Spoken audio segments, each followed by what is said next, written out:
आज के समय में नौकरी के बाद पेंशन की सुरक्षा हर कर्मचारी की सबसे बड़ी जरूरत है। सेवानिवृत्ति के बाद जब कमाई का नियमित स्रोत समाप्त हो जाता है तब पेंशन ही एकमात्र सहारा होती है जो परिवार की आर्थिक स्थिरता बनाए रखती है। पुरानी पेंशन योजना में कर्मचारियों को जीवन भर निश्चित राशि मिलती रहती है जिससे वे बिना किसी चिंता के अपना जीवन व्यतीत कर सकते हैं। यही कारण है कि देश भर के सरकारी कर्मचारी पुरानी पेंशन योजना की बहाली की मांग कर रहे हैं। नई पेंशन योजना में बाजार के जोखिम के कारण कर्मचारियों को भविष्य की अनिश्चितता का सामना करना पड़ता है। पुरानी पेंशन योजना में ये समस्या नहीं है क्योंकि इसमें निश्चित राशि का भुगतान होता है।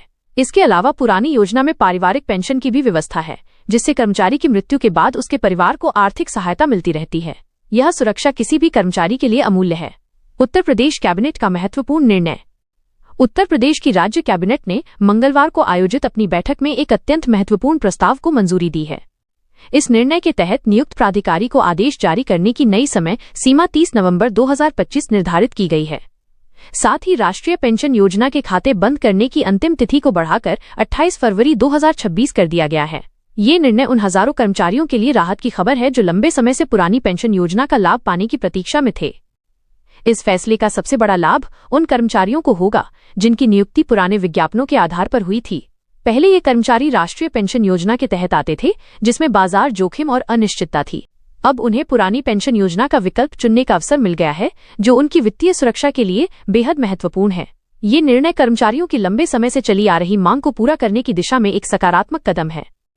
सरकार ने स्पष्ट रूप से घोषणा की है कि 28 मार्च 2005 से पहले विज्ञापित पदों पर नियुक्त हुए सभी कर्मचारियों को अब एक और सुनहरा अवसर प्रदान किया जा रहा है।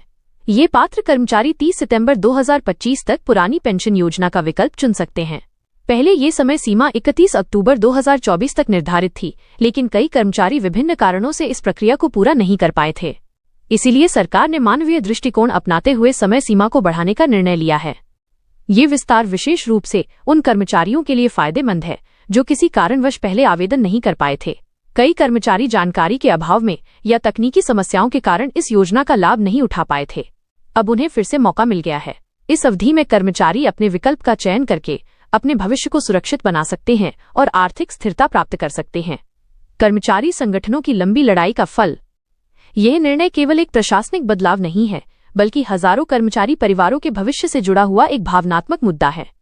विभिन्न कर्मचारी संगठन पिछले कई सालों से इस मांग को लेकर आंदोलन कर रहे थे कि जो कर्मचारी पुराने विज्ञापन के तहत भर्ती हुए हैं उन्हें भी पुरानी पेंशन योजना का लाभ मिलना चाहिए।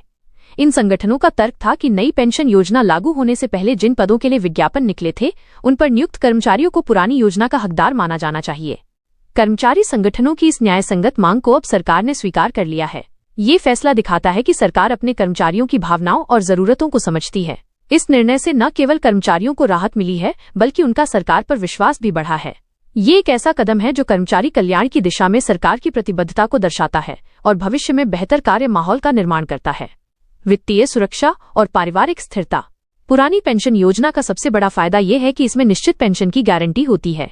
कर्मचारी को अपने अंतिम वेतन का एक निश्चित प्रतिशत जीवन भर पेंशन के रूप में मिलता रहता है। इसके अलावा महंगाई भत्ता भी पेंशन के साथ जुड़ा होता है जिससे बढ़ती महंगाई के साथ पेंशन की राशि भी बढ़ती रहती है। ये व्यवस्था कर्मचारी और उसके परिवार को आर्थिक सुरक्षा प्रदान करती है। पारिवारिक पेंशन की सुविधा भी पुरानी योजना की एक महत्वपूर्ण विशेषता है। कर्मचारी की मृत्यु के बाद उसकी पत्नी को जीवन भर पेंशन मिलती रहती है। यदि पत्नी की भी मृत्यु हो जाती है तो बच्चों को एक निश्चित आयु तक पेंशन मिलती है। ये व्यवस्था पूरे परिवार की सुरक्षा करती है और उन्हें आर्थिक संकट से बचाती है। इस प्रकार यह योजना न केवल कर्मचारी बल्कि उसके पूरे परिवार के लिए एक सुरक्षा कवच का काम करती है। अंतिम चेतावनी और तत्काल कार्रवाई की आवश्यकता। उत्तर प्रदेश सरकार ने अपने निर्णय के साथ एक महत्वपूर्ण संदेश भी दिया है। सरकार ने साफ शब्दों में कहा है कि ये अंतिम मौका है और भविष्य में कोई भी समय सीमा नहीं बढ़ाई जाएगी। इसलिए सभी पात्र कर्मचारियों को तुरंत अपना विकल्प चुनना चाहिए और आवश्यक प्रक्रिया को पूरा करना चाहिए। देर करने से इस सुनहरे अवसर का नुकसान हो सकता है जो बाद में मिलना मुश्किल होगा।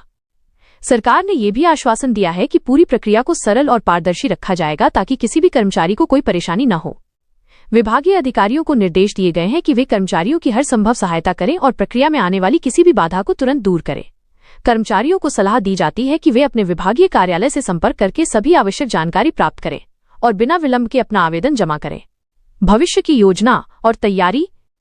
इस निर्णय के बाद सभी पात्र कर्मचारियों को अपनी भविष्य की वित्तीय योजना पर पुनर्विचार करना चाहिए। पुरानी पेंशन योजना चुनने वाले कर्मचारियों को अपने राष्ट्रीय पेंशन योजना के खाते की स्थिति की जांच करानी चाहिए और आवश्यक कागजात तैयार करने चाहिए। विभागीय प्रक्रिया को समझने के लिए संबंधित अधिकारियों से मिलना और सभी नियम कानून की जानकारी लेना जरूरी है। ये भी महत्वपूर्ण है कि कर्मचारी इस बदलाव के वित्तीय प्रभावों को समझें और अपनी व्यक्तिगत परिस्थिति के अनुसार सही निर्णय लें। पुरानी पेंशन योजना की शर्तों और लाभों की पूरी जानकारी लेकर ही अंतिम फैसला करना चाहिए। ये निर्णय जीवन भर के लिए है, इसलिए सोच समझकर और सभी पहलुओं को देखते हुए विकल्प का चयन करना आवश्यक है।